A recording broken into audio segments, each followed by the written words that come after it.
de que no nos vemos ya en persona. Muchos Sí. Pacos, ¿eh? Muchos Pacos, así es, están de moda hoy.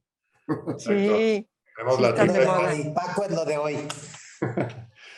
Muy bien, pues si quieren arrancamos, ya tenemos de hecho más de 100 asistentes y se seguirán sumando.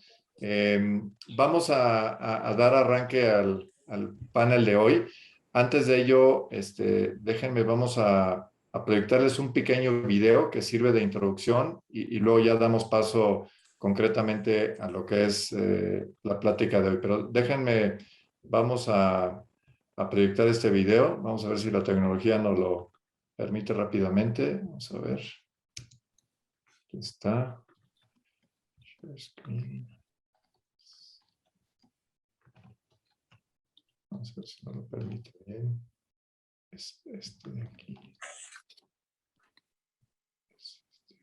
Me dicen si lo escuchan. ¿Sí lo están escuchando? Sí.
Bueno, pues bienvenidos todos, sean ustedes. Creo que se escuchó bien y se oye bien. La imagen es correcta. ¿Nos están viendo todos? Perfecto. Ya tenemos, de hecho, más de 140 asistentes y les damos la bienvenida. Tengan muy buenas noches. Hoy es nuestra 15ª sesión del ciclo de Amigos de UNE México. Mi nombre es Juan Francisco Torres Banda Rufo, su servidor y amigo. Tengo el honor y privilegio de darles la bienvenida esta noche junto con mi compañero y amigo Leopoldo Hernández Romano, ambos miembros del Consejo Directivo de UNE México. Como es costumbre, tenemos un gran número de asistentes que ya hemos visto nos visitan desde muchos puntos del país y estamos encantados de justamente tener esa presencia en las distintas regiones de esta gran nación. Hoy nos reunimos nuevamente para tratar un tema que nos parece de la mayor relevancia.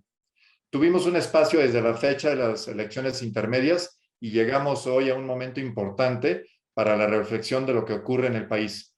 Hoy se recibió un discurso por parte del presidente en relación al tercer informe oficial de gobierno y por lo tanto uno que marca justamente la mitad de la travesía de esta administración federal.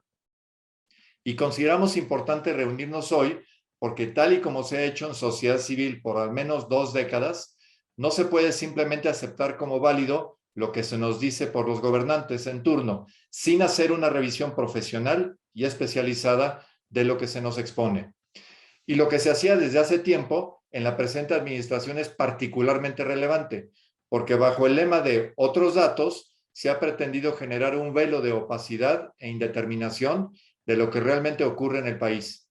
Y vaya, que hoy nos recetaron un ramillete interminable de otros datos.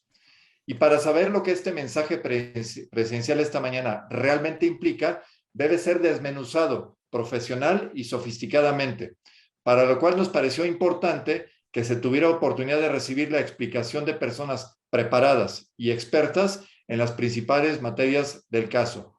Y pues la pura verdad es que tenemos un panel de lujo, porque no podríamos tener un grupo tan potente para los temas de economía, seguridad, salud, equidad de género, ambiental y Estado de Derecho como es la comparecencia esta noche por parte de nuestros invitados, Sofía Ramírez, María Elena Morera, Francisco Moreno, Angélica de la Peña, Margarita Campuzano y Francisco Rivas. Le pido justamente a Polo que presente a nuestros oradores y que explique cómo vamos a realizar la conversación de hoy. Polo, por favor. Gracias, Paco. Nuevamente, bienvenidos todos, un gusto saludarlos y otro agradecimiento a todos los panelistas que aceptaron compartir hoy con nosotros este análisis de la letanía que escuchamos en la mañana. Tenemos el gusto de que nos acompañen, se va a conectar en unos minutos porque estaba en trayecto, porque tiene una entrevista en Milenio en un ratito. Sofía Ramírez, directora de México, ¿Cómo vamos? María Elena Morera, presidenta de Causa en Común. Francisco Moreno, director de Medicina Interna del Hospital ABC. Angélica de la Peña, exdiputada federal, exsenadora y funcionaria, parte de la mesa directiva del PRD y mujer de la izquierda desde hace muchos años. Margarita Campuzano, directora del Centro Mexicano de Derecho Ambiental. Y Francisco Rivas, presidente del Observatorio Nacional Ciudadano de la Seguridad, Justicia y Legalidad. Gracias nuevamente a todos por acompañarnos el día de hoy. Si ustedes están de acuerdo, la premisa del panel es que podamos hablar precisamente de lo que se dijo, pero sobre todo en algunos casos de lo que no se dijo, porque no quisiera yo dejar pasar que, por ejemplo, el tema de la seguridad, que para todos los mexicanos es de lo más relevante, para el señor presidente hoy mereció nada más 1 minuto 45 segundos. Para ello, y dado que tenemos un panel numeroso y temas abundantes, hemos acordado con nuestros invitados que tengamos un primer posicionamiento en las materias de su competencia por un espacio de 2 a 3 minutos como máximo, y luego tendremos varios temas para su consideración, en que es importante revisar con preguntas que les haremos para que contesten en un máximo de 2 minutos. Estas preguntas, algunas ya las recibimos cuando ustedes hicieron favor de confirmar su asistencia, otras ya las están haciendo favor de poner. Les pedimos que lo hagan en la parte que dice Q y A, en la parte baja de su pantalla, para ahí poder que Paco y yo podamos estar revisando las preguntas, las agruparemos en bloques y así poder estar conversando con nuestros panelistas. Sobre esa base le damos ahora la palabra. No tenemos a Sofía, entonces creo, Paco, que nos vamos a tener que brincar. Y si les parece, podemos empezar con María Elena Morera y el tema de seguridad del día de hoy. Ya decía yo, María Elena, que tuvimos el gusto de que el presidente dedicara 1 minuto 45 segundos al tema de la seguridad. Yo te diría, bueno, pues te pido que si nos puedes dar la presentación. Sí, claro que sí. Por favor. Bueno, pues sí, ¿ya me toca o no? Sí. Adelante, María Elena. Bueno, pues muchas gracias a UNE México por todo lo que está haciendo por este país, porque los ciudadanos tengamos mucho más conciencia de lo que pasa en el país y aprendamos a participar de una forma más activa.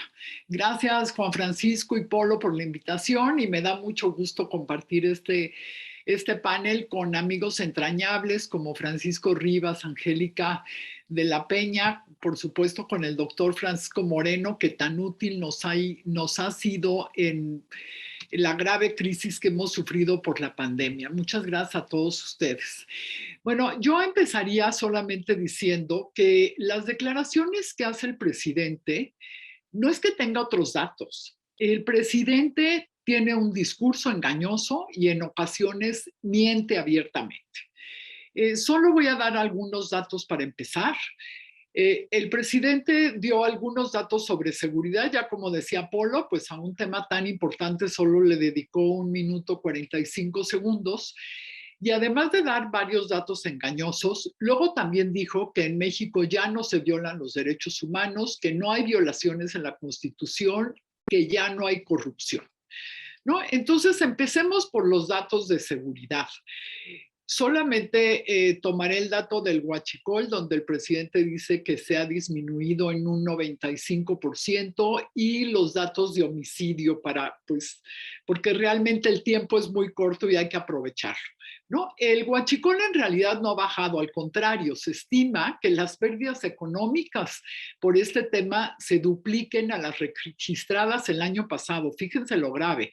Tan solo en 2020, Pemex reportó un número de 2.055 tomas clandestinas y pérdidas por 1.500 millones de dólares.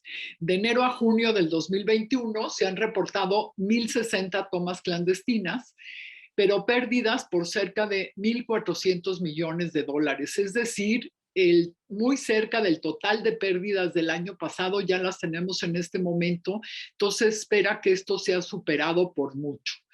Luego, si hablamos de cifras, por ejemplo, de homicidios dolosos, ¿no? Donde incluimos nosotros el feminicidio, tenemos 94,000 homicidios dolosos en lo que va del sexenio. Para ser exactos, 94,097. Esto significa que si tomamos los últimos 32 meses del presidente Peña comparados con los primeros 32 del presidente López Obrador, en realidad no han disminuido, aumentó en un 18% las cifras. Claro que las disminuciones de las que habla el presidente, por eso es que digo que a veces es engañoso lo que nos dice, sí existen, pero él está hablando de picos en las disminuciones, no de una disminución real, ¿no? Entonces, ya después, si quieren, hablaremos de otros de los delitos que él mencionó.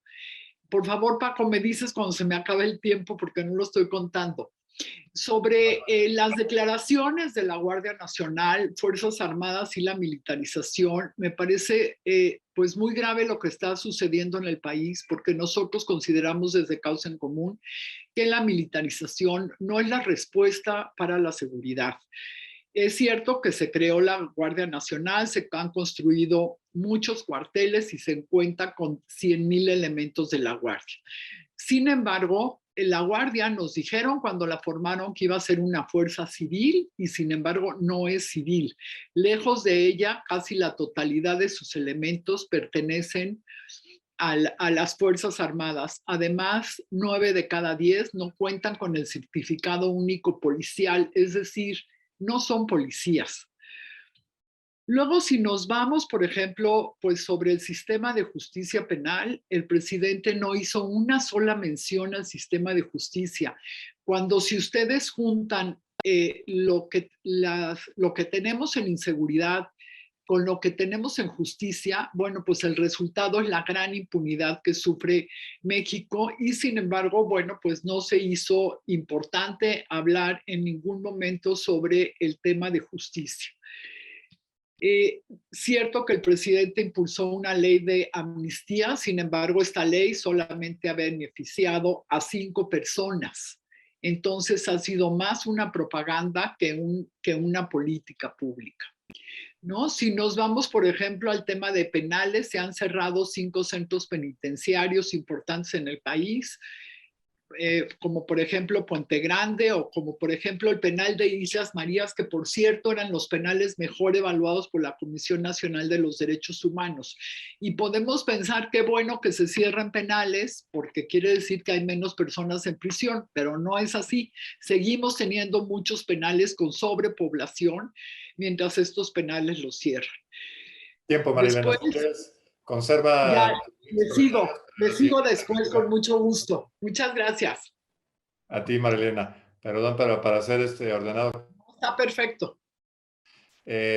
Siguiente, y ya tenemos afortunadamente en la línea, ya está con nosotros Sofía. Sofía, tu primera intervención y bienvenida. Gracias por estar con nosotros. Muchas gracias, una disculpa aquí el tráfico jugándonos chueco, pero pues miren, a mí me gustaría empezar con 3 cosas que considero que el presidente mencionó un poco intentando hacer logros y ponerlos sobre la mesa, que para eso sirven realmente los informes de gobierno. Y de esos 3 logros, pues bueno, hay grandes asteriscos. Entonces, el primer logro es la estabilidad macroeconómica, que me parece que es innegable para un desarrollo sostenido, para un crecimiento económico de largo plazo. O sea, creo que nadie de los que estamos aquí podemos poner eso en disputa. También la estabilidad macroeconómica no solo depende del gobierno federal, depende en gran medida del Banco de México, de la confiabilidad que tenemos como país en instituciones tan importantes como el INE, que parecieran no tener nada que ver con la economía, pero al final del día nos dan esta certeza. Y también las finanzas públicas sanas. Bueno, vemos que ha habido una recaudación súper importante en términos del IVA, nos da cuenta de que la recuperación económica se da a partir del bolsillo de las y los mexicanos, a partir del consumo, no necesariamente a partir del ISR, que sería, digamos, la producción que nos permitiría ir en el largo plazo hacia adelante, pero sí en contraste con la recaudación petrolera, que va muy por debajo del plan. El programa de la recaudación petrolera va 8.2% por debajo de lo que se tenía planeado, mientras que el IVA va más del 15% por encima de lo que se tenía planeado. En ese rubro, entonces, destaca muchísimo por qué seguimos invirtiéndole a una refinería, triplicándole el presupuesto asignado a principios, bueno, finales del año pasado para este ejercicio, pasando de 45,000 millones a 150,000 millones en cuestión de nada. Además, si eso lo comparamos con cuánto se le está dedicando a la inversión en escuelas, pues la diferencia es que es del 99%, o sea, 1% de esos 150,000 millones es lo que se destina, digamos, a la remozación, a la mejora de las escuelas en términos de infraestructura este año, cuando ya sabíamos que íbamos a necesitar un poquito más que ese dinero para regresar a clases. Pero bueno, tenemos estabilidad macroeconómica, mayor recaudación, y claramente un aumento del salario mínimo, que bueno, pues decía el señor presidente con razón, que fue un aumento histórico y que yo solo quiero ponerlo en perspectiva. O sea, sabemos que solo 24,000 personas de los 20 millones de empleos registrados ante el IMSS reciben un salario mínimo, pero hay 10 millones de personas que reciben entre 1 y 2 salarios mínimos. Entonces, realmente sí hay digamos, el 50% de las personas registradas en el IMSS que dependen de una u otra manera del salario mínimo. ¿Cuáles son los problemas en este rubro? Los grandes asteriscos es, bueno, en primer lugar, el 60% del mercado laboral lo hace en el sector informal, donde no aplica el salario mínimo. Entonces, realmente estamos dejando fuera al 60% de la población de esta, digamos, protección que pudiera tener en términos de poder adquisitivo. La segunda es que, bueno, el poder adquisitivo de las personas pues no lo estamos midiendo de la manera más adecuada. Cuando revisamos la ENIG en el tránsito de 2018 a este año, vemos que prácticamente todos los deciles, todos los grupos de ingreso vieron disminuido su capacidad de poder adquisitivo. Y por supuesto hay que tomar en cuenta una serie de supuestos. El INEGI decía, bueno, imputas rentas, pero si quitas esa imputación de rentas, sobre todo en los primeros deciles, en los grupos de menores ingresos, pues realmente ves que todos cayeron más los grupos de mayor ingreso, entonces de ahí que haya una mayor equidad, pero al final cayeron todos. Y bueno, Sofía, finalmente, dime. Conserva ese siguiente comentario para tu siguiente intervención. Perfecto, aquí me quedo. Muchas gracias. Ahora toca la intervención en materia de salud. Tocayo Moreno, tu tiempo, tienes 3 minutos. Bueno, es para todos conocido que hemos enfrentado al peor problema de salud en la historia de México. Y desafortunadamente de lo que no se habló hoy es de los resultados que ha tenido la forma austera de enfrentar esta pandemia, porque somos el país número 164 en pruebas por millón de habitantes. Solamente Nicaragua y Haití hacen menos pruebas en América que las que hacemos en México, porque decidimos que el cubrebocas no es una medida preventiva, y si no, para mejor evidencia, fue que hoy en el discurso no había nadie que tuviera un cubrebocas, cuando se ha mencionado la utilidad, la necesidad y la solidaridad que constituye el uso de un cubrebocas. Y todavía más, se habló de que había un 65% de mexicanos vacunados, cuando tristemente el número de vacunados es de 45%. Mi entender es que el presidente calculó que al aplicar 85 millones de vacunas, se había logrado vacunar al 65% de la población. El desconocimiento es que muchos reciben 2 dosis, y entonces no, cada vacuna significa una persona vacunada. Es triste la carencia de ese conocimiento mínimo e indispensable para poder enfrentar una pandemia que durante todo este periodo no ha tenido una modificación en la estrategia. Tampoco comentó y tristemente no hizo mención de que somos el país número 1 en fallecidos por trabajadores de la salud, a quienes ciertos grupos ni siquiera se les privilegió con la oportunidad de recibir una vacuna a tiempo. Aquí paro mi primera intervención y cedo la palabra a los siguientes. Muchas gracias, Tocayo. Eso nos permite justamente recuperar unos segunditos. Te agradezco perfectamente. Ahora le pediríamos a Angélica de la Peñas si nos da su primera intervención. Tienes 3 minutos, Angélica, y bienvenida nuevamente. Sí, muchas gracias a UNE y muchas gracias a ti y por supuesto a la conducción de Polo y a todos un saludo que nos están escuchando. Hoy en la mañana escuchamos al presidente mencionar 3 asuntos que reconocía que habían tenido retrocesos. Uno tiene que ver con feminicidio. Vaya, qué bueno que el presidente está reconociendo que no se ha podido controlar el feminicidio y que, bueno, en estos 3 años de gobierno se han incrementado los asesinatos de mujeres, pero lo peor es la impunidad precisamente de esos asesinatos. Si tomamos en cuenta que entre 10 y 11 mujeres mueren por serlo, son asesinadas por serlo diariamente, entonces en datos muy conservadores oficiales significa que tenemos un grave problema de violencia en los hogares, en el ámbito laboral, en el ámbito educativo, es decir, en la vida pública, en el ámbito privado de las mujeres. Yo creo que esto además se explica por una situación que es necesario señalar, la reducción en el presupuesto para actividades operativas, tanto de mujeres como de CONAVIN, de un 75% menos, pues claro que eso tiene que impactar a la hora de que tengan que implementarse las políticas, que no basta que estén escritas en los planes de trabajo de las instituciones. Se necesita que esos planes sean puestos en la práctica, es decir, la parte objetiva de la implementación de la política pública, pues es fundamental. Y eso es lo que no vemos y por lo tanto me parece que ahí tenemos un gran déficit en la gobernanza, en la implementación de las políticas. Yo quiero decir que es muy grave la situación derivada de este mensaje de impunidad que da el presidente a partir de que no toma en consideración los reclamos y las alertas, las solicitudes de emergencia en el caso del 911. Simplemente reconocer los datos de las organizaciones que se dedican a atender la violencia contra las mujeres y todas nos están demostrando las dificultades para funcionar porque les quitaron los recursos. Algunas empezaron a funcionar y es gravísimo encontrarnos con las llamadas de casi 40,000 en el año pasado durante la etapa más crítica de la pandemia y además que quienes pudieron ser recuperadas se comprobó de entre 9 y 10% de los niños y niñas 9 de cada 10 niñas y niños habían sufrido alguna violencia. De tal manera que sí estamos en un caos, en una situación muy grave, en donde la ley simplemente es una ley muerta, no sirve para nada porque no hay una implementación. Aquí dejo en mi primera intervención estos comentarios. Muchas gracias, Angélica. Justo a tiempo. Le pedimos a Margarita Campuzano su primera intervención, por favor. Y muchísimas gracias a UNE México por la invitación. Un saludo de parte del director general del SEMDA, el maestro Gustavo Alanís Ortega.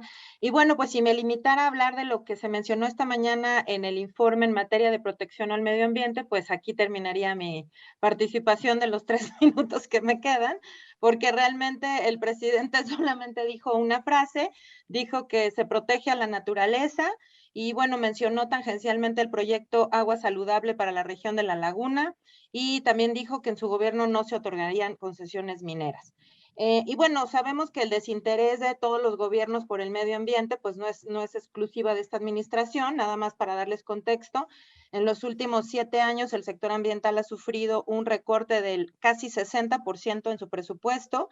En 2014 el presupuesto para la Secretaría de Medio Ambiente equivalía al 0.38 del PIB y para el 2020 apenas llegaba al 0.11. El presupuesto de la CONAMP para proteger cada hectárea de área natural protegida en 2016 era de 74.12 pesos y para el 2020 apenas de 9.56. Sin embargo, pues en este gobierno tampoco hemos visto este interés o que el medio ambiente vaya a ser una prioridad de la agenda, y enumero rápidamente algunos de los principales temas que nos preocupan en el SEMDA. El principal, sin duda, porque tiene que ver con la vida de las personas, son las personas defensoras de los derechos humanos ambientales, que como mencioné es un problema estructural y sistemático de décadas en este país, donde se ataca y se agrede a quienes defienden sus recursos naturales, la tierra y territorio. Nosotros en el SEMDA llevamos 8 años monitoreando las agresiones contra estas personas y a la fecha hemos documentado 460 casos. Sin embargo, es de mencionar que pues esta administración tampoco ha logrado poner un alto a esta problemática y ha crecido la agresión principal, que es el asesinato de estas personas. En el 2019 tuvimos 18 personas asesinadas. En segundo término, quisiera mencionar pues el retroceso en materia de transición energética, porque pues en vez de que se continúe dando un apoyo a las energías renovables, tenemos pues justamente una apuesta hacia combustibles fósiles, la refinería de Dos Bocas, y no se diga también incluso cosas ya impensables en este siglo como carboeléctricas, ¿no? Entonces, pues eso nos va a alejar del cumplimiento de México a los acuerdos suscritos ante la ONU, de la Convención Marco de Naciones Unidas, y también estamos incumpliendo cuestiones relacionadas con el cambio climático, con la Ley de Cambio Climático y la Ley de Transición Energética. Finalmente mencionaría, pues ya hablamos de este desmantelamiento al sector institucional que protege el medio ambiente, recortando fideicomisos y asignando déficit presupuestal al mecanismo de protección. Y si quieren, más adelante podemos mencionar también la cuestión de Sembrando Vida. Muchas gracias. Me quedo hasta este momento con acabo mi tiempo. Gracias, Margarita. Justo a tiempo para pedirle su primera intervención al Tocayo Rivas. Tocayo, bienvenido nuevamente, por favor.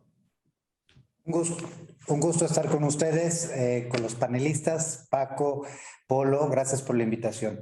Quiero ser rápido. Primero, cuando nosotros hablamos de Estado de Derecho, uno de los aspectos que esperamos es que en un gobierno existan los mecanismos para dar seguimiento a la información pública, es decir, el acceso a la información pública, y por el otro lado nos rindan cuentas. Lamentablemente, los informes de gobierno nunca han estado pensados como un ejercicio de rendición de cuentas.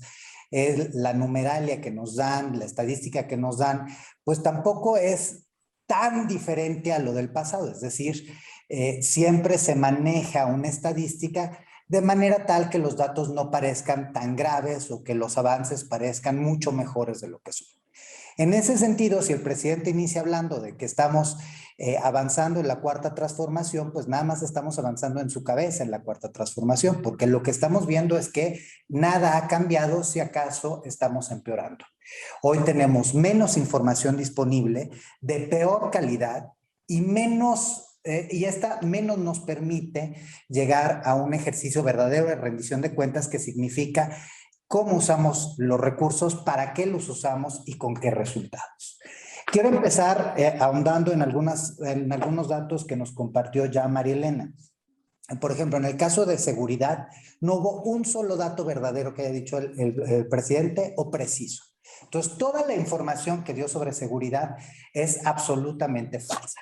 Si hablamos de la Guardia Nacional y de los 100,000 elementos, la evidencia es que estos en realidad no son elementos nuevos de la Guardia Nacional, sino son elementos que son traídos en su gran mayoría, aproximadamente hoy daba datos precisamente Animal Político, que prácticamente la Guardia Nacional es una reconstrucción de lo que teníamos de Policía Federal, en lo poco que quedó de Policía Federal y sobre todo del Ejército.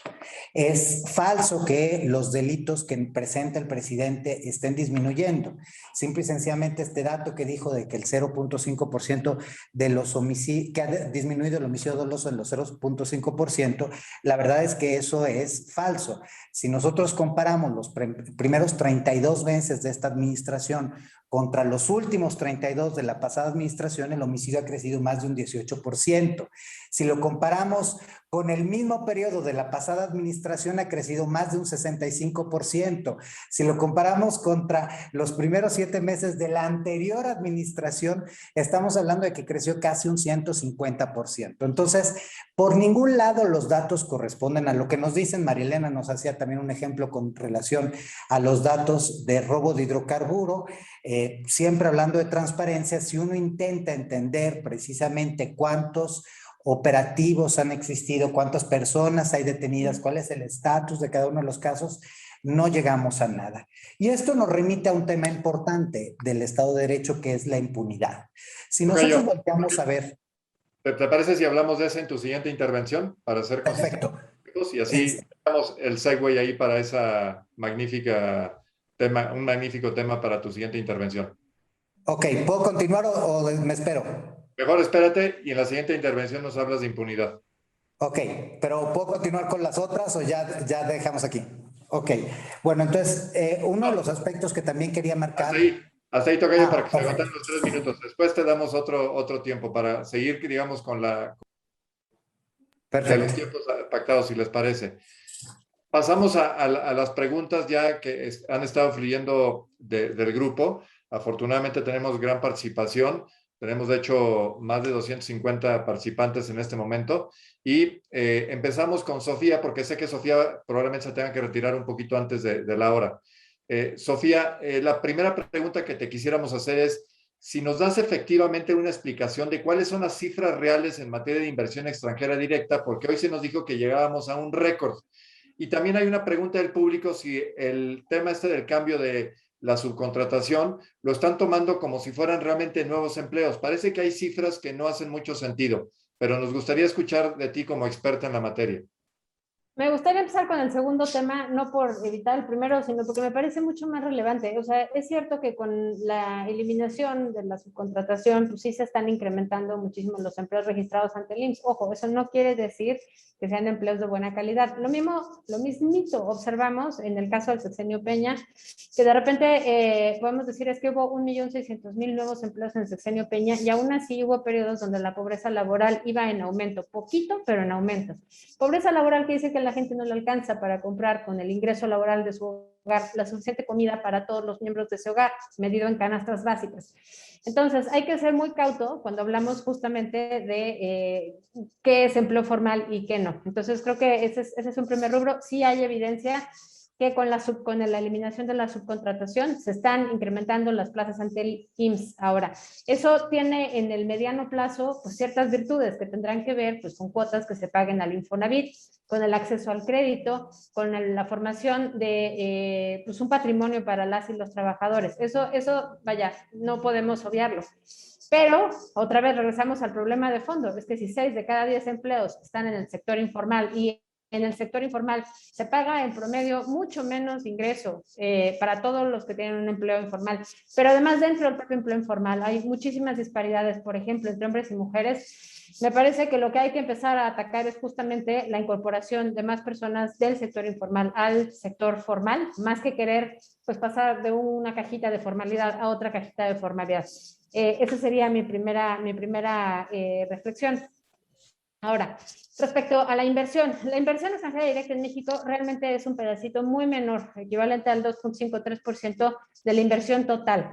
Entonces, tomando eso en cuenta, considerando que además estamos en niveles bastante chiquitos, bastante menores de inversión en total, pues poco importa, digamos, si la inversión extranjera directa sube un poquito o no. Lo que importa es que por el lado de la inversión privada, donde se incorpora la inversión extranjera directa, pues no estamos en nuestro mejor momento, cierto que no estamos tampoco en el peor, estamos alrededor del 19% del PIB, tendría que ser mayor, definitivo, o sea, no podemos quedarnos atenidos a este nivel, pero en segundo término, creo que aquí lo que destaca es la baja inversión del gobierno. En los periodos de contracción económica, vemos que el gobierno debiera justamente incrementar el dinamismo de la economía a través de mayor inversión. Así se hizo en la crisis 2008-2009, donde tuvimos el último pico de alrededor del 6% del PIB de la inversión del gobierno.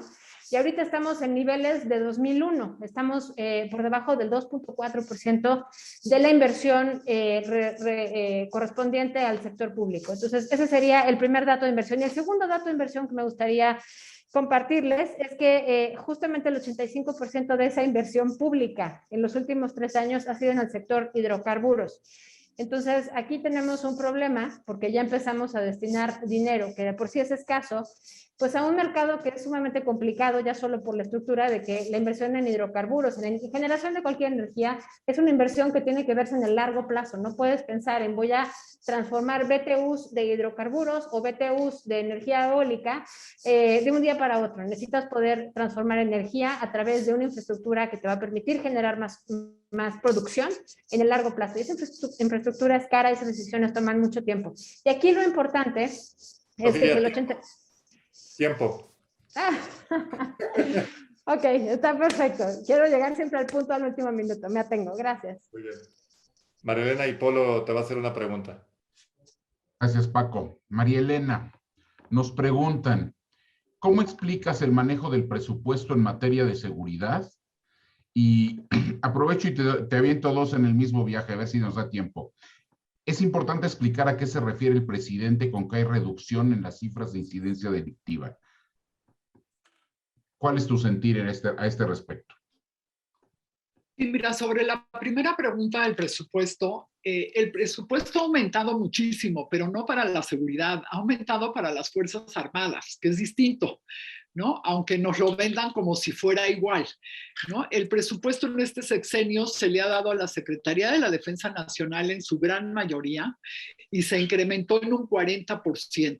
A la Marina en un 12% y a la Guardia Nacional en un 18%. Esto es sin contar los 50,000 millones adicionales que ya dijo el presidente.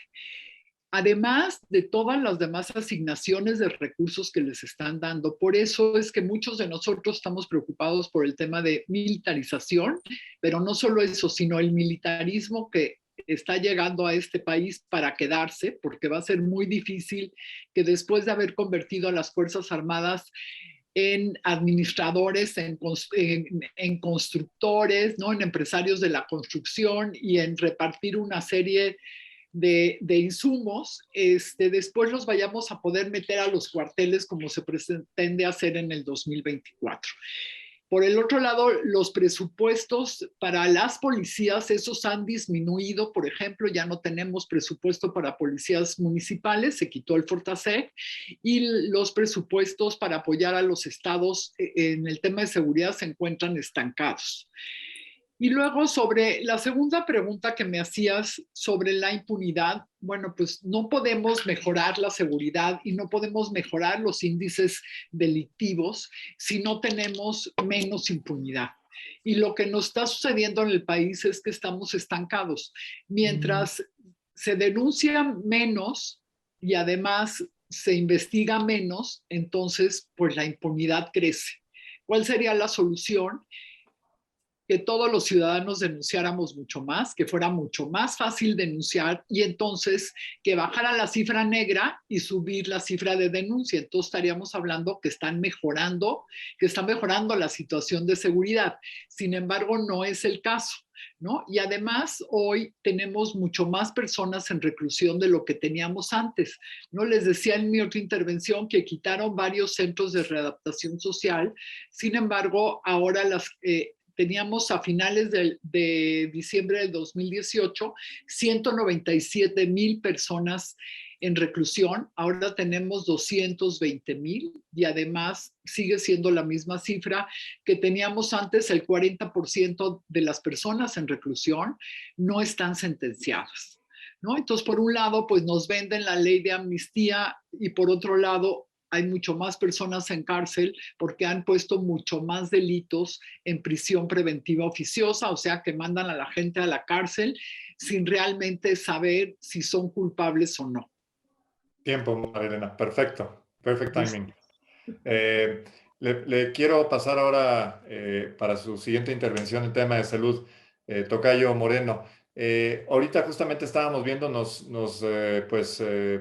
llega esta lamentabilísima noticia, dice miércoles negro, se registran 1,177 nuevas muertes, la cifra más alta de la tercera ola de COVID en México. Entonces, creo que es obligado que hablemos cómo ha estado el manejo de la pandemia, cuál es la perspectiva y cómo está el proceso de vacunación. ¿Qué es lo que tendría que estar sucediendo hoy en día para que estas cifras no se sigan repitiendo?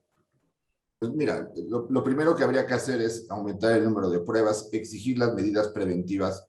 Es increíble que todavía a estas alturas las cuestiones administrativas exijan que muchas instalaciones, y hablo de hoteles, restaurantes, tengan tapetes sanitizantes, arcos sanitizantes, cuando entonces no entienden para nada en qué consiste la enfermedad, que es una enfermedad de transmisión respiratoria totalmente. Desafortunadamente, el hecho de que sea una enfermedad que requiere la cobertura de la vía respiratoria implica que el uso de cubrebocas debería de ser obligatorio, no una cuestión de yo sí o yo no me lo pongo porque ya me vacuné, porque ese ha sido el discurso desde arriba. La misma autoridad de salud, los representantes de la Secretaría de Salud en nuestro país no usan el cubrebocas y no lo usaron el día de hoy, como lo vimos bien. Y evidentemente el problema de la vacunación sigue siendo que es una vacunación totalmente centralizada. El que pone la vacuna es estrictamente el gobierno federal, no hay la apertura, ni siquiera a las mismas clínicas del Instituto Mexicano de Seguro Social, que históricamente eran muy eficaces para vacunarse. Afortunadamente tenemos una población que quiere vacunarse. El problema aquí es que tenemos 19 millones de vacunas que no son aplicadas. Ese es el problema que tenemos. Y entonces seguimos teniendo solamente el 26% de personas vacunadas en forma completa, con las 2 dosis. Para la variante Delta requieres 2 dosis para protección. ¿Qué está pasando? Está viendo un aumento en las hospitalizaciones de gente que no ha recibido la segunda vacuna en meses, porque no hay una buena organización en esto. Esto se tiene que abrir para que todos colaboremos en la vacunación. Muchas gracias, tocayo. Toca el turno Angélica de la Peña. Polo, por favor. Gracias, Paco. Angélica, revisaba yo el resumen del informe y el presidente aceptó que han aumentado 3 delitos. Uno de ellos el feminicidio, 13% a su decir, y dice que porque antes no se clasificaba. Bueno, es una de las falacias que el presidente siempre dice en función de que maneja sus propios datos. El problema que enfrentamos con el presidente es que no le interesan los derechos de las mujeres. No hay una política que esté dirigida a la implementación. Insisto mucho en la legislación porque en los últimos años ha habido una legislación importante a favor de los derechos de las mujeres y las niñas. Y estas leyes están simplemente sin tomarse en consideración en los programas de gobierno y entonces tienes una situación muy grave cuando no hay ni siquiera una desagregación de los datos a partir del género y a partir de las edades que son distintas. Si estás mencionando en una encuesta de cómo viven las mujeres en los hogares y te está diciendo que 2 de cada 3 mujeres entre 15 y 40 años han sufrido algún tipo de violencia, pues estás hablando de una situación muy complicada en la vida cotidiana de las mujeres en todo el país. Y entonces, ante la ausencia de una política de apoyo gubernamental, insisto mucho, no hay presupuestos para que haya una perspectiva una política desde la perspectiva de género para atender este tipo de problemas. Entonces estamos ante una situación grave. Y lo escuchamos hoy en la mañana cuando nos dice la gran falacia, ya no se violan los derechos humanos.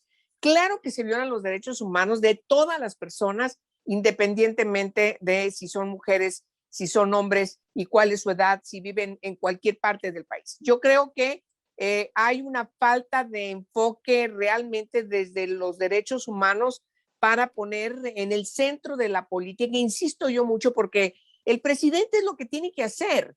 El presidente no tiene que estar perdiendo el tiempo todas las mañanas diciéndonos tanta mentira, sino tendría que estar tomando medidas como gobierno, como el principal gestor de un gabinete que no sabemos qué hace. Entonces, las violaciones a los derechos humanos por supuesto, se han elevado.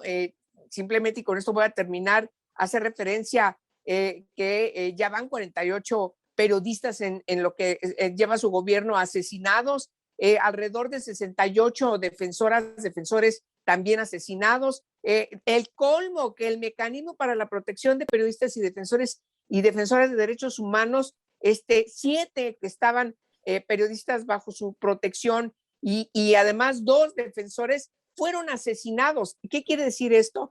Que no le importan los derechos de las mujeres, los derechos realmente de las personas, los derechos humanos, y eso es verdaderamente grave. Aquí dejo esta intervención. Muchas gracias. Toca justo, y está justo a tiempo, estamos siendo muy diligentes. Margarita, toca tu intervención y te quisiera preguntar, ya nos dijiste, y es un dato muy revelador, de que efectivamente si tuvieras que contestar el informe, tus intervenciones serían prácticamente nulas porque no dijo nada en materia ambiental salvo 2 o 3 precisiones. Siendo ello, lo que nos gustaría entender es, entonces, ¿dónde están las prioridades del gobierno en materia de protección ambiental? Y un tema puntual es justamente todo este tema de energías renovables y el impacto para el país. ¿Cómo vamos a dar cumplimiento a los compromisos internacionales asumidos por la ruta actual? Margarita, por favor. Sí, pues mira, lo que pasa es que hay una visión del gobierno, como ya lo mencionaron los expertos de esta noche, muy enfocada al tema de las energías fósiles, del petróleo, o sea, esta apuesta por la soberanía energética nacional y seguir apostando al petróleo como motor de desarrollo, que pues, es una visión que tendría ya que empezar a contrastarse con las tendencias internacionales y darse cuenta que las energías renovables no solamente es un tema de los que abrazamos los árboles y que nos gusta el medio ambiente, sino que efectivamente son competitivas, económicamente son competitivas, muchos países están avanzando hacia allá y México tiene muchísimo potencial eólico, solar, tenemos muchísimas regiones que podrían desarrollar todos estos tipos de energías alternativas limpias, que sí son verdaderamente limpias. El presidente incluso mencionó algo de las hidroeléctricas, con lo cual se piensan cubrir, ¿no?, los compromisos y las metas. Sin embargo, la energía limpia, la energía hidroeléctrica no es considerada limpia como tal, porque las presas ocasionan desplazamientos de población, fugas de metano cuando se construyen, pues se destruye, ¿no?, todo el ecosistema cuando se va a alterar el cauce del río, es decir, tienen una serie de problemas, por lo tanto, si bien no son fósiles, tampoco son 100% limpias, ¿no? Entonces, el problema es ese, y como dices tú, en un mes empieza la cumbre de cambio climático en Inglaterra, y pues yo no sé ni siquiera si va a ir México por este tema del COVID, y porque pues no hay realmente logros que mencionar, ¿no? No hay realmente avances en el cumplimiento de las metas que tiene México de mitigación para el 2030, para el 2050, y pues es preocupante que estemos regresando. Incluso te digo, menciona que vamos a empujar carboeléctricas en la zona norte del país cuando hay cientos de personas de esa región que fallecen por el tema de las minas y la gran contaminación que genera el carbón para cambio climático y para impactos de calidad del aire y de salud de las personas. Muchas gracias, Margarita. Paco Rivas. Mira, antes de entrar a las preguntas, ¿se te quedó algún tema en el tintero? Entonces, ¿qué te parece, Paco, si retomas eso y en la siguiente te hago las preguntas? Mira, pues lo primero es que quería decir que entre los grandes ausentes que tuvo el presidente en los temas que nos aquejan como mexicanos, pues está que no habló del hecho de que los desaparecidos en nuestro país se incrementaron de una manera brutal. Desde el inicio de esta administración llevamos un incremento de 120% en el número de personas desaparecidas. Pasamos de 41,000 a más de 90,000. Tenemos información, o sea, de entre la información que compartió el presidente, nos habló de que ya no hay privatización del sistema penitenciario. María Elena nos hacía referencia específicamente al cierre de los penales. Lo que también había que agregar es precisamente, y aquí lo pusimos para que todos quienes nos lean puedan ahondar, ya lo habíamos nosotros publicado hace meses, el traslado de reos federales a los centros penitenciarios privatizados. Él presumió la operación del Tianguis del Bienestar, cuando sabemos que estos productos, algunos de estos productos que son asegurados en las aduanas, muchos de ellos ni siquiera son originales, son piratas y contravienen específicamente a un acuerdo del TEMEC. El presidente no habló de que las pasadas elecciones fueron las elecciones más violentas de la historia del país y donde hubo más casos de delitos electorales, en donde uno de los mecanismos que se utilizó para generar delitos electorales es precisamente la vacuna por COVID-19. Y aquí precisamente quería conectar con el tema de la impunidad. Una clara evidencia cuando el presidente dice tenemos menos carpetas de investigación federal, pues claro, porque la FGR no está haciendo nada, no sabemos en qué anda, seguramente en su casa porque no sabemos si están trabajando. Y un ejemplo de ello es que a partir de abril de este año dejó de publicar los informes mensuales la Fiscalía Especializada en Delitos Electorales, que tenían que informarnos de las acciones y resultados impuestos por esta fiscalía para combatir los delitos y la violencia, cosa que no sucedió. Nosotros hicimos una solicitud de transparencia y ya nos contestó la Fiscalía Especializada diciendo que pues no presentaron informes porque no tenían nada que reportar en medio de la elección más violenta de la historia.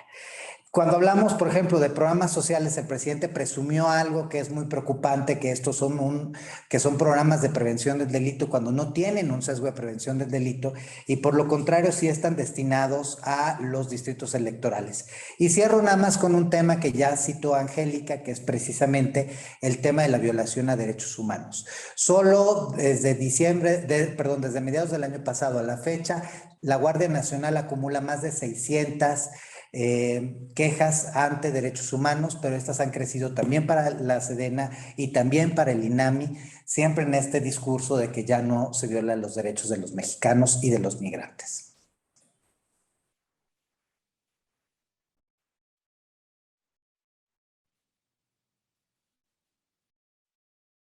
Perdón, Paco, muchas gracias. Sofía,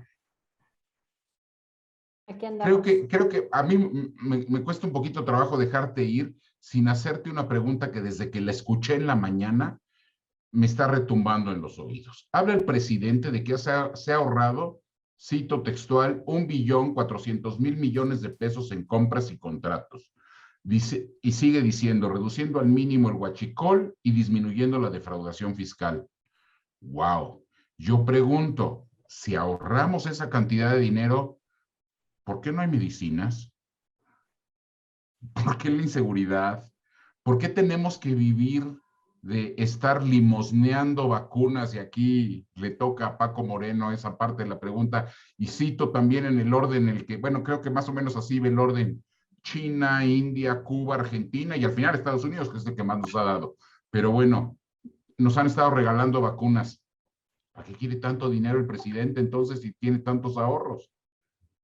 Mira, me gustaría empezar con que tienes toda la razón. En el presupuesto, tanto en la ley de ingresos como en el presupuesto de egresos, no hay ningún rubro de gasto ni de ingresos que se llame corrupción, ni ahorros por corrupción. Entonces, más bien es una interpretación sumamente sesgada de, por ejemplo, lo que él considera que se ahorró, entre comillas, por la cancelación del aeropuerto, nuevo aeropuerto de la Ciudad de México, que él refería, según sus propias cifras, pues que hubiera costado 300,000 millones y que se había ahorrado 120,000 millones porque Felipe Ángeles iba a costar solamente 80,000 millones, menos el número que pensaste.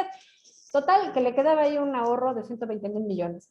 Yo supongo que haciendo ese tipo de recortes y ejercicios mentales llega a esta cifra de 1.400.000 millones, que francamente me parece que debiera haber transparencia. Hoy justamente participaba yo en un foro con transparencia presupuestaria, que es este sitio de internet de la Secretaría de Hacienda, y le mencionamos los tres panelistas el tema a la Secretaría de Hacienda en redes y abierto, que necesitamos transparencia en ese tipo de cálculos, porque si no de poco sirve tener claridad de cuánto se ingresa y cuánto se gasta, si de todas maneras la discrecionalidad con la que se comunica pues es sumamente discursiva.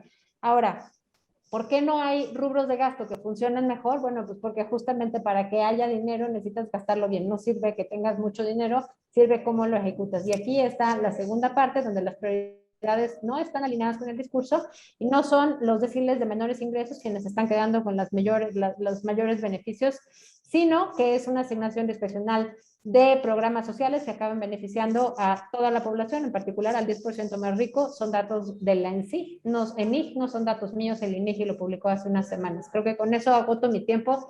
Me despido anticipadamente, les agradezco profundamente el espacio y la oportunidad y nos pueden encontrar encontrar con distintos temas sobre la verificación de datos en estos rubros en @México como vamos, en todas nuestras redes sociales, YouTube, Twitter, Facebook, etcétera. Ahí estamos. Muchas gracias y a sus órdenes. Muchas gracias, Sofía. Muchas gracias, Sofía. Qué gusto verte y gracias por tu participación. Invaluables comentarios. Déjame paso con María Elena. María Elena, me gustaría preguntarte, en función de lo que ya nos dijiste, ¿cuál es la estrategia de seguridad y el manejo particular del sistema penal acusatorio que vemos? Porque al final del día, sin esos componentes, no entiendo hacia dónde vamos. ¿Cuál es tu opinión? Y un comentario que viene del chat del grupo, de la audiencia, es ¿qué opinión nos merece la intervención de la delincuencia organizada en los recientes procesos electorales? Sí, mira, bueno, me parece que queda muy claro por todo lo que ya ha mencionado Francisco Rivas y también Angélica de la Peña y yo, que en realidad no existe una estrategia de seguridad. El plan sectorial de seguridad no es una estrategia de seguridad en este sexenio, sino que es un conjunto de frases ideológicas, y ustedes lo pueden comprobar entrando a verlo, o se pueden meter a la página de Causa en Común, donde hacemos un análisis de lo que es el plan sectorial. Lo que sucede con este gobierno, y no sé si mis compañeros coincidan, pero es que la estrategia de seguridad la toman como un subproducto de la estrategia de desarrollo social o de la lucha contra la corrupción, ¿no? Sin embargo, no puede ser un subproducto. Como decía Paco Rivas, bueno, pues el que haya una estrategia de desarrollo social, eso no significa que sea un producto para prevenir las violencias, porque es diferente. O sea, son muy importantes las estrategias de desarrollo social, sí, si se utilizan bien, desde luego, pero no son además de ninguna manera una forma de prevenir los delitos. Me gustaría aquí dar un ejemplo para dejarle a nuestra audiencia como muy claro esto.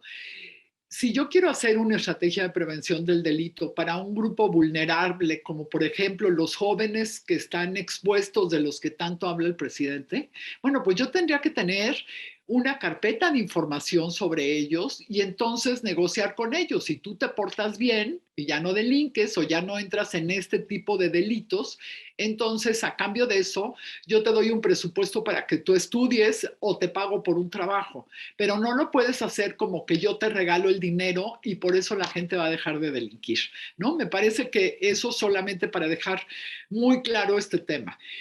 Entonces no hay un plan nacional de desarrollo en seguridad. Y sobre el tema del crimen organizado en las pasadas elecciones, es un tema sumamente preocupante porque desde luego hay municipios y estados en el país que están tomados por el crimen organizado a partir de que entre ya sea un nuevo gobernador, como en el caso de San Luis Potosí, o que entre un nuevo alcalde, como en varias alcaldías que tenemos en el país, donde el crimen organizado fue el que decidió quién iba a ser o quién no iba a ser presidente municipal, o quién iba a ser diputado o quién no iba a ser diputado.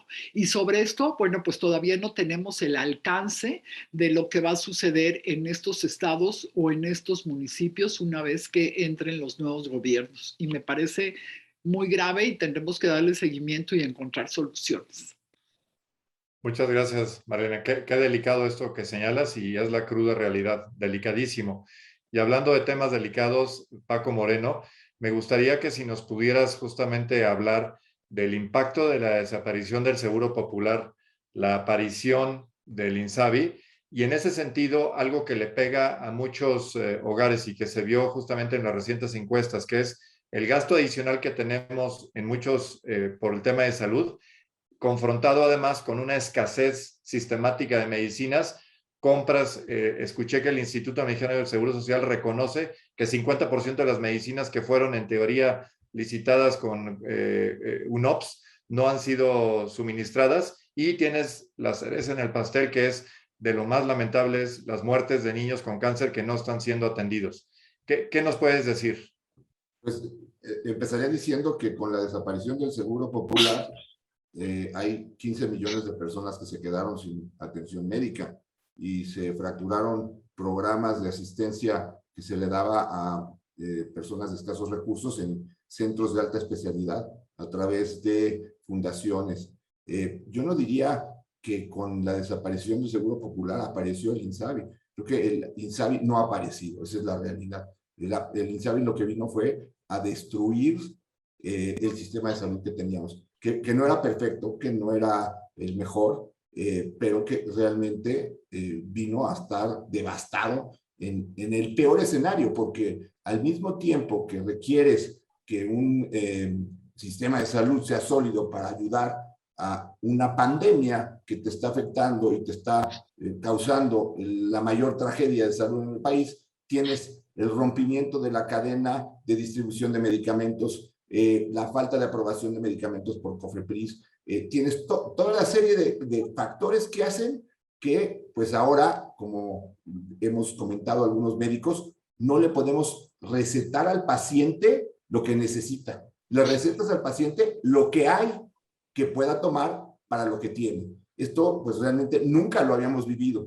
Para otro ejemplo, la cuestión de que tenemos con COVID. Medicamentos que están aprobados en otras partes del mundo no han sido aprobados en México. La razón, porque pues no quieren aprobarla. Aprueban la vacuna de Moderna después de 9 meses. Una vacuna que sabemos que es útil y que se aprobó únicamente porque nos la regaló el gobierno de los Estados Unidos. Y en cambio se está aprobando una vacuna que se llama Abdala de Cuba, que no tiene ningún estudio en otra parte que no sea Cuba y Venezuela. Entonces, este tipo de situaciones han hecho que la medicina que puedas hacer sea una medicina totalmente carencial, basada en lo que tienes, basada en lo que puedes encontrar. Y el más perjudicado de todos es el paciente. Muchas gracias, Paco. Preocupante lo que nos compartes. Angélica, ¿sí ha habido algún movimiento que políticamente ha tenido algún impacto sobre el presidente y parece que lo simbra y en algunos momentos lo deja sin capacidad de respuesta o al menos no sabe cómo reaccionar? Es el de las mujeres, es el reclamo de las mujeres que parece que sigue sin verlas y sin escucharlas. Bueno, sí. No, a continúa. ver, aparte de tu comentario en esto, te iba yo a añadir una pregunta. Sí. ¿Qué hace falta en las políticas públicas para realmente ir mejorando el piso parejo para las mujeres y otros sectores desprotegidos en nuestro país? Bueno, me parece que la pregunta tuya tiene que necesariamente llegar a tocar, como ahorita lo acaba de decir el doctor Moreno, la crisis que tenemos con el INSABI. ¿Qué era el Seguro Popular? No es que fuera perfecto, pero una persona que tenía el Seguro Popular, además tenía una beca con una niña o un niño en la escuela, era un requisito que fueras al centro de salud. Y en el centro de salud había una prevención de cáncer de mama, cáncer cérvico-uterino, es decir, incluso planificación familiar, a una atención más dedicada principalmente a las mujeres en ámbitos sociales en donde prácticamente sin seguridad social pues son las que tienen mayores problemas en su propia salud. Eso desapareció. Y entonces ahora tenemos a las mujeres como rehenes, esas mujeres pobres, a partir de, porque son adultas mayores o porque tienen discapacidad o porque son madres que se encuentran solas, como madres trabajadoras que les llaman, teniendo una prebenda en efectivo que lo único que está haciendo es no construir la ciudadanía que estábamos empezando a construir en las mujeres respecto a, tienes derecho a esto, tú vas a un centro de salud porque es tu derecho a ir a un centro de salud. Y ciertamente las mujeres, sobre todo las jóvenes, que es el otra área importante de nuestra sociedad, las jóvenes urbanas, las chicas en esta zona tan grande que cada vez crece más en nuestro país, que son las jóvenes urbanas, pues claro, ya no están dejándose respecto de que los gobiernos pueden estar timándoles o dándoles a tole con el dedo. El que hayan salido a sus marchas, que han identificado que el Estado es el responsable del feminicidio, pues claro que toca el talón de Aquiles de un presidente que es macho. Nunca le ha interesado, le tiene una reacción al feminismo. Es lamentable el maltrato que sufren las feministas en el gobierno, que antes eran bastante enjundiosas en sus críticas, pero ahora ya no lo son. Es una crisis, sí es una crisis que francamente tenemos que empezar a dirimir para lograr que tengamos condiciones de poner los puntos sobre las IES en asuntos que son totalmente relevantes, insisto, en la implementación de acciones hacia la ciudadanización de las mujeres. Eso para mí es uno de los grandes defectos de este gobierno, junto a muchos, pero esa parte está totalmente abandonada. Las mujeres más pobres siguen siendo rehenes, siguen estando parte de ese asistencialismo para ser usadas como en el padrón electoral de Morena, y las otras mujeres simplemente no tienen expectativas, no tienen alternativas, y yo creo que esto va a afectar en el desarrollo humano, particularmente de las mujeres, y en la posibilidad de que las niñas, las adolescentes puedan concretar un proyecto de vida que más o menos empezamos a visorar con ciertos presupuestos que ahora finalmente quitaron. Muchas gracias, Angélica. Importantísimo justamente que podamos proteger a mujeres y otros sectores que hoy efectivamente están totalmente olvidados. Y hablando de olvidos, le quisiera preguntar a Margarita. Ya dijimos efectivamente que la política ambiental en el país es nula, pero algo que incluso estoy viendo ahorita en el chat, y es una pregunta que igual en las siguientes intervenciones nos pueden ayudar los demás panelistas, es al ciudadano común y aquellos que hoy en día siguen de alguna manera fascinados con el presidente, ¿por qué les debería interesar lo que estamos diciendo hoy? ¿Por qué es relevante hablar de estas materias? Porque al final del día, de otra suerte, pues se vuelve una especie de marcha circular en la cual no se trasciende. Y en el caso ambiental, la pregunta para ti, Margarita, es ¿por qué para el ciudadano de a pie es importante lo que sucede en la materia ambiental? Es un tema técnico, digno de académicos, digno de políticos, pero que a mí me debe de ser absolutamente intrascendente. Sé que la respuesta es no, pero explícanos por qué es importante la materia ambiental para el ciudadano de a pie.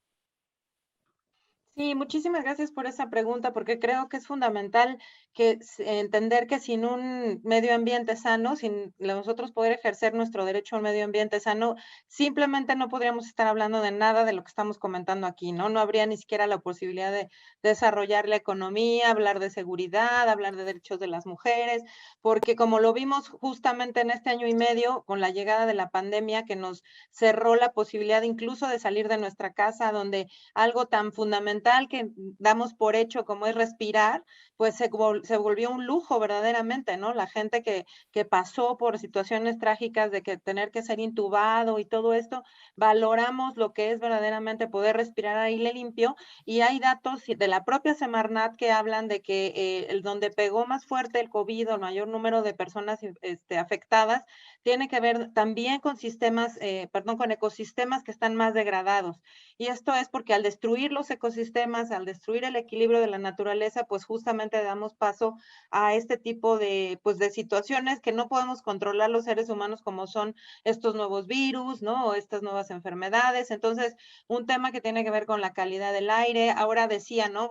Circularon muchos memes entre los ambientalistas que decían, ay, qué bueno que ya pasó el COVID y atrás se ve el tsunami del cambio climático, ¿no? Como tratando de equiparar que lo que estamos viviendo no es nada, cuando empiecen a cumplirse pues todas estas expectativas de los científicos del panel intergubernamental de cambio climático, pues del mayor número de eventos meteorológicos, sequías, huracanes que ya estamos viendo, por ejemplo, esta temporada, y que pues realmente amenazan, ¿no? a la humanidad. Entonces es un tema, como digo, que pues está intrínsecamente relacionado. La gente que cuida el territorio, los recursos naturales a nivel local, pues hacen un trabajo fundamental para protegernos a todos, ¿no? Porque ellos llevan ahí muchísimos años, sus generaciones de padres, de abuelos, de bisabuelos, están en esos territorios, son de ellos, los cuidan, los protegen, y justamente son a las personas que estamos agrediendo, que estamos asesinando ante delitos como tala ilegal, desarrollos irregulares, todo esto en nombre de un desarrollo mal entendido, ¿no? No me extiendo más en este punto. Gracias. Muchas gracias, Margarita. Paco Rivas, retomo una pregunta de nuestra audiencia. Hemos visto que en lo que el presidente no escatima es en la utilización de toda la fuerza del Estado para perseguir a sus adversarios. Y entonces nos preguntan, ¿es esto corrupción? Bueno, si lo entendemos desde la serie de delitos que se engloban dentro de lo que conocemos como corrupción, sí, es tráfico de influencias, es el uso de recursos públicos para fines privados, como es el caso de la persecución de los adversarios políticos. En ese sentido, insisto, la Fiscalía ha dejado mucho a deber, la Fiscalía General de la República ha dejado mucho a que deber a los mexicanos. Simple y sencillamente para poner en contexto, tenemos menos evidencia de capacidad del Estado de poder influir y de poder hacer frente a las acciones que tienen que ver con cualquier tipo de ilícito. Yo ahondaría en algo que comentó María Elena hace rato acerca del gasto en seguridad. Nosotros este año publicamos este estudio, yo los invito a que lo descarguen, hacemos un análisis de cómo se ha comportado el gasto en los primeros 2 años de esta administración y los criterios para esta, y lo que era evidente es precisamente la merma en términos de inversión en las instituciones de seguridad y justicia. Por ejemplo, solo la Fiscalía General de la República este año tiene un 84% menos de recursos para la capacitación que tenía el año pasado. Si volteamos a ver los datos relacionados con combate a la corrupción, procuración de justicia, derechos humanos, encontramos también disminuciones desde el inicio de esta administración en magnitudes del 20 y 30%. Así como lo señalaba María Elena, lo que sí ha crecido es el gasto relacionado con las Fuerzas Armadas, y ese crecimiento se acompaña también de una absoluta obscuridad, porque bajo el argumento que es seguridad nacional, no sabemos los miles de millones de pesos en qué se nos están yendo. Y ese aumento es también un aumento mañoso, porque parte del gasto en seguridad que se le destinó a las Fuerzas Armadas es para la construcción del aeropuerto Felipe Ángeles y de Dos Bocas. Entonces, cuando decimos en México estamos gastando aproximadamente el 1% del Producto Interno Bruto en seguridad, si volteamos a ver el caso específico de seguridad, estamos hablando de que estamos gastando aproximadamente lo mismo que gastábamos en el sexenio de Fox, que era apenas el 0.5%. Quiero ahondar una cosa que, aprovechando sobre el tema ambiental, y espero que me lo permita nuestra compañera, en el observatorio estamos elaborando un estudio sobre delitos en contra del medio ambiente, y en ese sentido, pues uno de los aspectos que me gustaría ahondar en la pregunta de por qué es importante cuidar el medio ambiente, por qué es importante los temas de medio ambiente, es porque en los temas de medio ambiente está metida la delincuencia organizada, la delincuencia común, las empresas, el Estado, las comunidades, el ciudadano de a pie. Estamos destruyendo el medio ambiente como forma de generar recursos ilícitos para una serie de comunidades con efectos que serán absolutamente nocivos para los próximos años. Muchas gracias, tocayo. Importantísimo, efectivamente, que veamos cómo todo está entrelazado. Y hablando de entrelazar, entramos ya en la recta final. Afortunadamente hemos sido muy diligentes. Todos les agradecemos el que hemos seguido las reglas. Y ahora abrimos, digamos, un espacio para comentarios de cierre de cada uno de ustedes. Les pedimos que igual, más allá de lo que hayamos preguntado, seguramente hay algún tema, algún punto que quisieran ustedes destacar antes de despedirnos de la audiencia y ser puntuales, como fuimos al inicio, también para cerrar. Entonces, si les parece, empezaríamos. Sofía ya se despidió, entonces empezaríamos contigo, María Elena, por favor. Sí, miren, a mí me gustaría para cerrar pensar qué sigue para el futuro. No nos podemos quedar pensando, bueno, las cosas están muy mal. Este presidente, si en 3 años no decidió que iba a hacer una estrategia, si no tomó decisiones de cambiar de rumbo, bueno, yo lo veo muy difícil que lo haga en los siguientes 3 años. Entonces, ¿qué podemos hacer desde los ciudadanos? Yo creo que cualquier cambio que propongamos va a ser muy complejo sin el apoyo presidencial. Sin embargo, podemos intentar una agenda alternativa acompañando a gobiernos locales, los ciudadanos, gobiernos locales, estatales y municipales. Y aquí les pondría algunos puntos a su consideración. Por ejemplo, el aumento en el presupuesto para el tema de seguridad en sí, no como ya decía Francisco Rivas, que confunden el tema de seguridad con el presupuesto a las Fuerzas Armadas. Entonces, podría ser a través del buen cobro del impuesto predial, y que una parte se vaya a los gobiernos municipales para fortalecer a sus policías. El segundo punto me parece que es importante redefinir el Sistema Nacional de Seguridad Pública, ¿no? Realmente para que funcione como un sistema que hoy no funciona como un sistema. Respecto al sistema, bueno, pues se pueden hacer cambios en las conferencias de Procuración de Justicia, Seguridad, del sistema penitenciario y los municipales. El Consejo Nacional de Seguridad Pública, que se supone que es la parte de arriba del Sistema Nacional de Seguridad Pública, pues también tendría por lo menos que rendir cuentas, ¿no? Hoy en día no cumple ninguno de sus acuerdos, es más, ya ni se reúnen y no sucede nada. El secretariado ejecutivo, que está tratando de hacer lo mejor posible sin casi nada de presupuesto, pues necesitaría un mejor presupuesto, pero también se debería de obligar a que rinda cuentas cuando los índices delictivos que presenta, como ya decíamos aquí, pues muchas veces no corresponden a la realidad. Y otro punto importante es sobre el tema de la militarización, que requiere, por supuesto, una reflexión por separado, pero sí creo que una Guardia Nacional podría ser posible como un cuerpo intermedio, como existe en algunos países, pero no como un cuerpo que sustituya a las policías, que esa es la gran diferencia. Se podría pensar en volver a formar una policía federal con lo que queda de la Policía Federal y de la Agencia de Investigación Criminal exclusivamente para temas de investigación, porque hoy pues nadie está investigando, ¿verdad? Y por eso tenemos esos problemas de impunidad a nivel federal. Otro punto que me parece importante es no permitir que amplíen el plazo para que las Fuerzas Armadas queden en tareas de seguridad pública.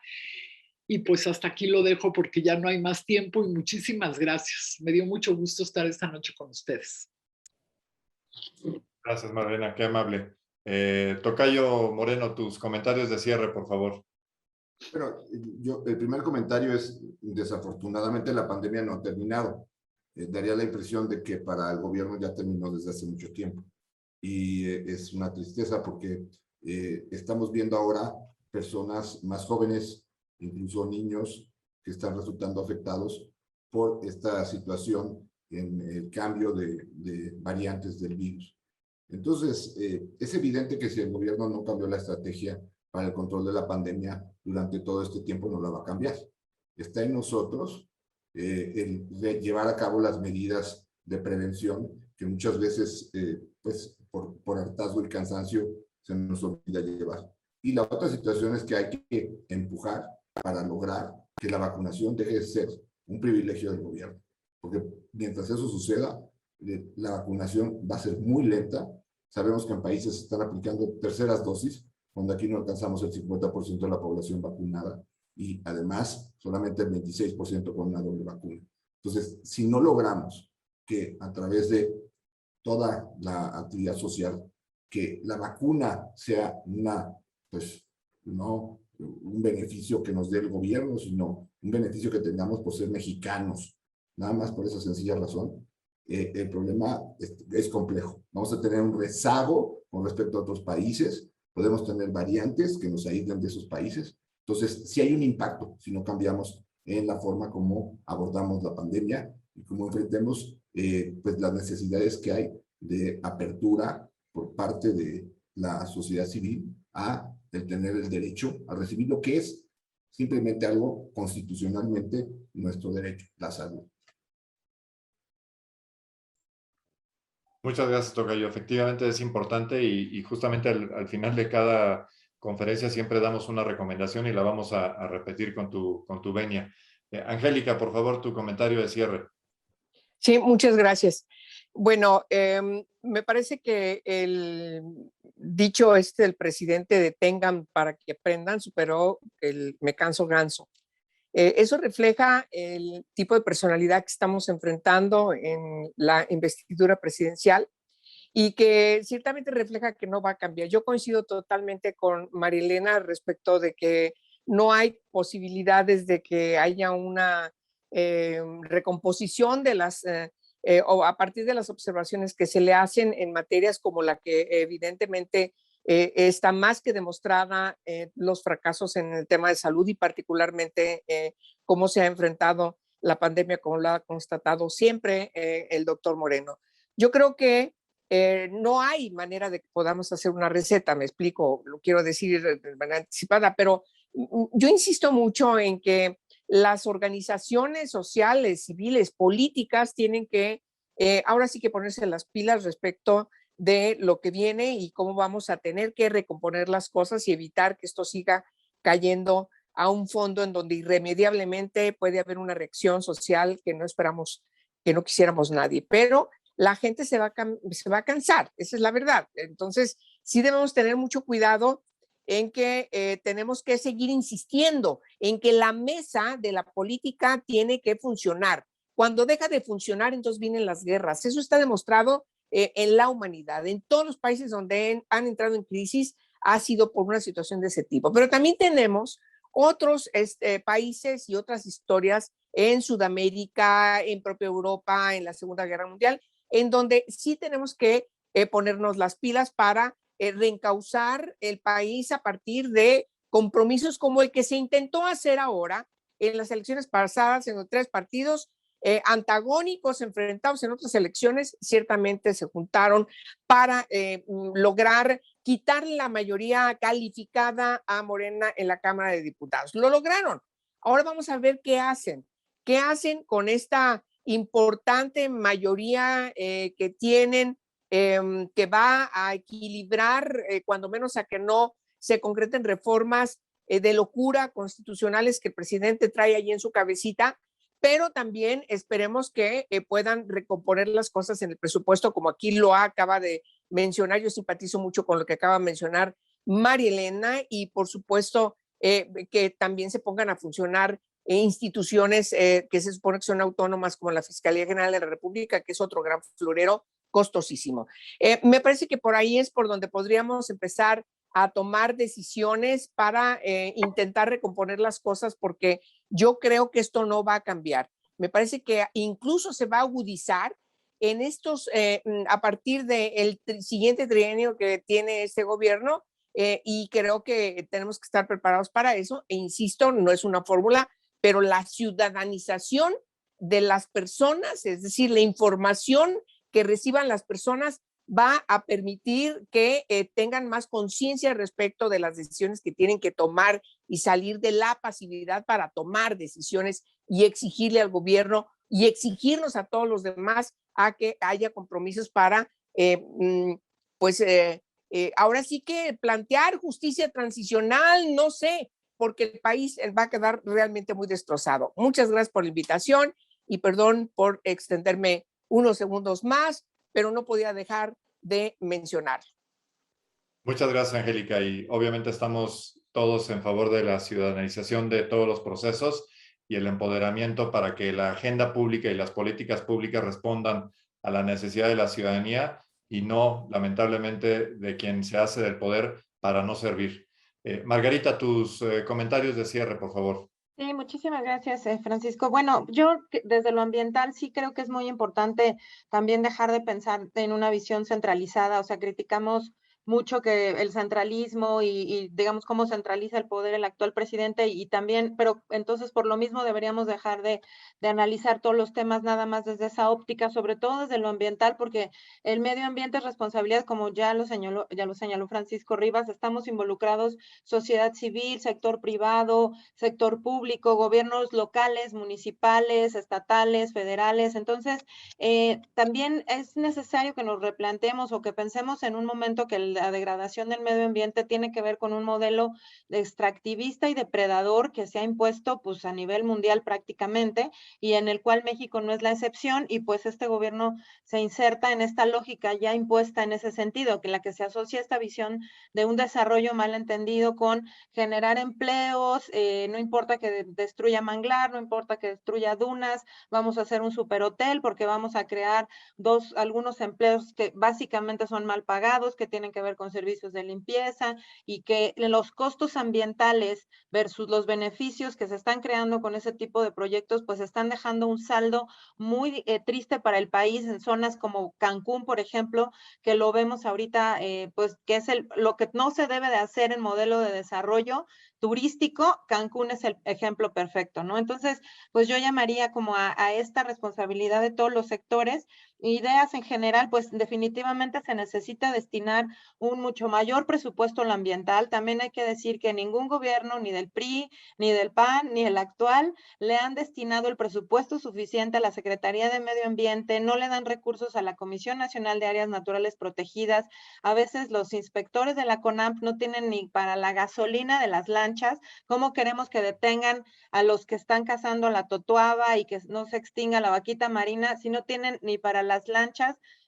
Para hacer los monitoreos en las aguas? Se decretamos muchísimas áreas naturales protegidas y nos sentimos orgullosísimos de ser el país con mayores áreas naturales protegidas, y no asignamos presupuesto para vigilarlas ni para la gente que las cuida. Los dejamos a merced del crimen organizado. Muchísimos inspectores de la CONAMP han sido asesinados a manos de crimen organizado, y esto viene de años. También creo que es importante reconocer y no decir que esto es cuestión de 3 años para acá.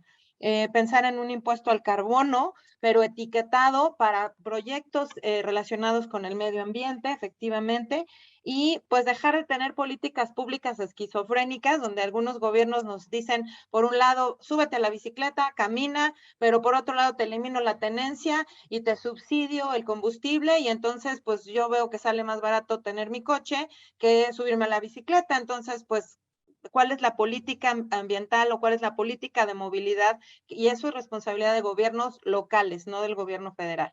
Entonces, muchísimas gracias por la invitación y pues un saludo. Pueden encontrar más información en la página del SEMDA, semda.org.mx, y les reitero el saludo de mi jefe, director general del SEMDA, el maestro Gustavo Alanís Ortega. Muchas gracias, Margarita. Sí, elementos fundamentales de congruencia en todo lo que hacemos y todo lo que nos dicen que son medidas ambientales y que resultan ser contraproducentes.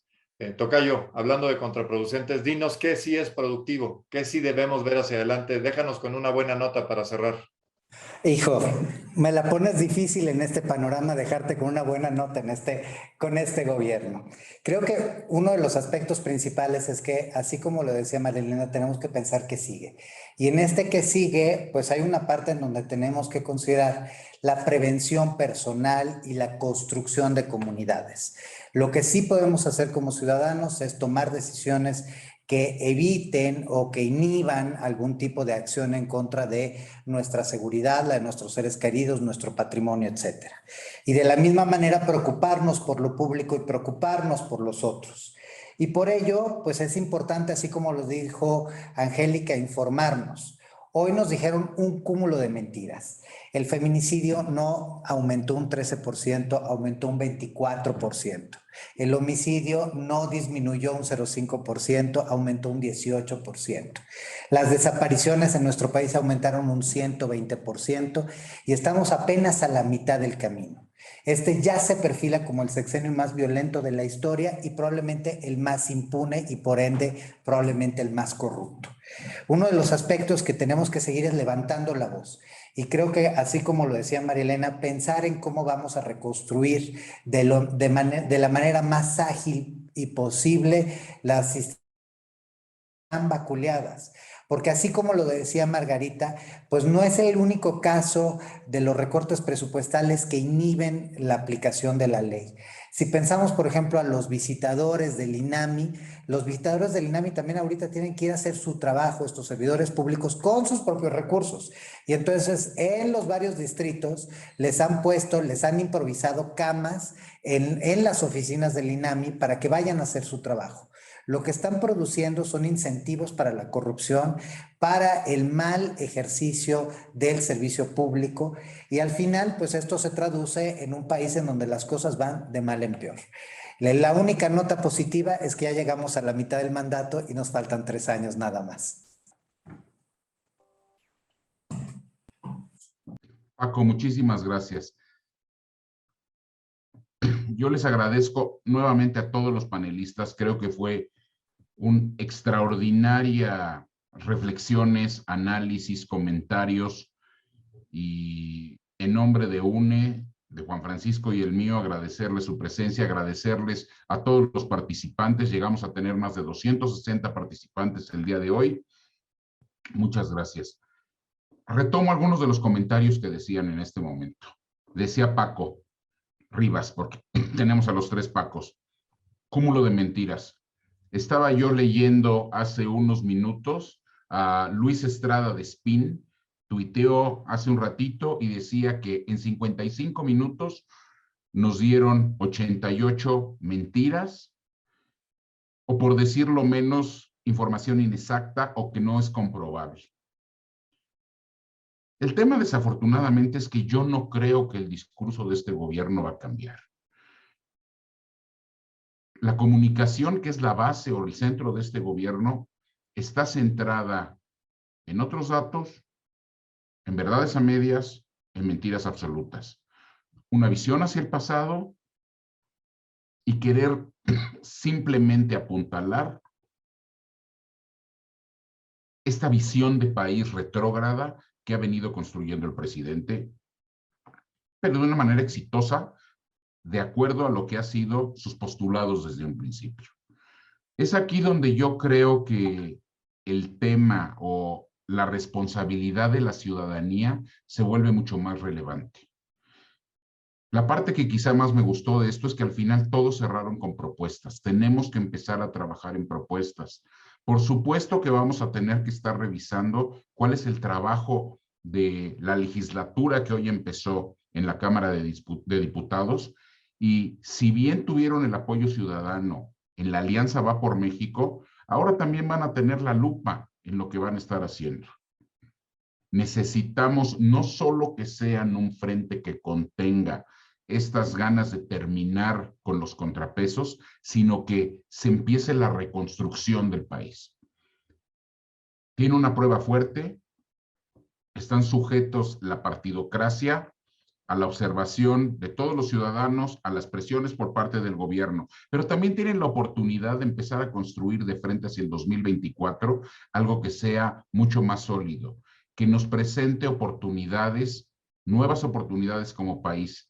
Tienen tiempo también, como ya lo está haciendo, por ejemplo, el PRD con la convocatoria que tienen para el mes de septiembre para iniciar un proceso de revisión y probable transformación para convertirse en una nueva opción verdaderamente de izquierda y no esto que Morena llama ser de izquierda. Nosotros como ciudadanos tenemos que impulsar esto, tenemos que presionarlo, tenemos que acompañarlo y sumarnos, buscar estar haciendo propuestas, estar en contacto con nuestros legisladores, estar exigiendo a nuestros legisladores. Creo que lo mejor que nos ha dejado el gobierno de López Obrador es un despertar de la ciudadanía.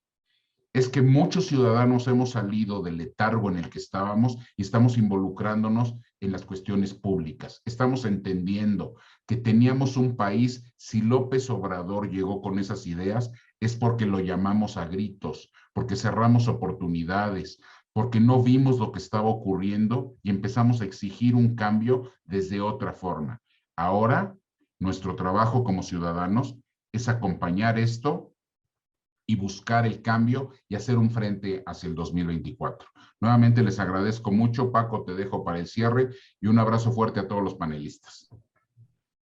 Muchas gracias, Polo. Muy importante esta reflexión de cierre para que justamente entendamos que esto no es una cuestión unidireccional, sino es bidireccional. Requiere justamente el consenso, requiere el intercambio, el empoderamiento.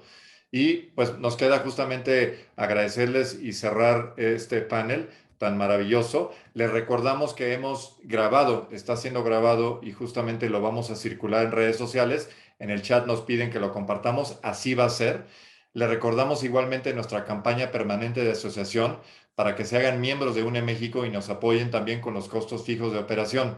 Estamos trabajando para defender libertades, instituciones y Estado de Derecho. Y para ello es importante que varios empujemos esta carreta. Les pedimos nuevamente, ya lo había anunciado y con la venia del doctor Moreno, de mi tocayo, que se sigan cuidando mucho, porque la pandemia sigue en México. Ante la incompetencia e ineptitud de nuestras autoridades federales, solamente queda la disciplina y el orden de la ciudadanía. Así de claro o sencillo, o nos cuidamos o sufrimos las consecuencias.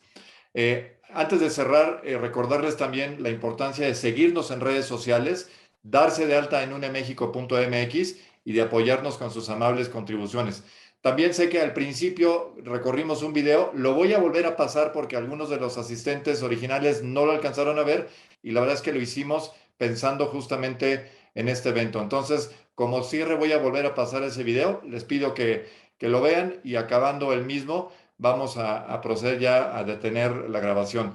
Nuevamente, muchas gracias a todos ustedes, ha sido un placer, un honor recibirlos de nueva cuenta en esta su casa y voy a pasar en este instante nuevamente el video. Si me permiten un segundo, aquí está. Vamos a ver acá. Y ahorita lo ponemos en un segundo.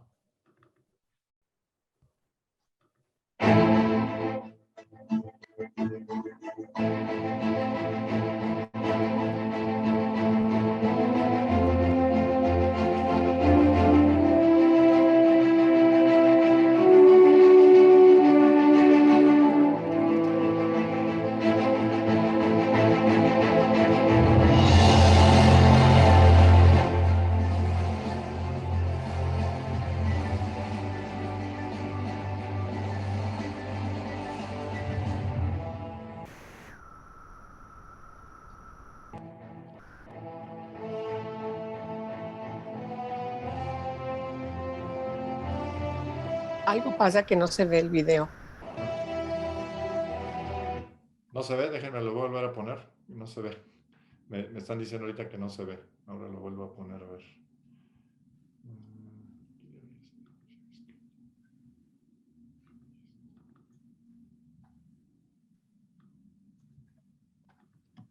A ver si ahí se ve. ¿Lo ven? Sí, ahí se ve. Gracias.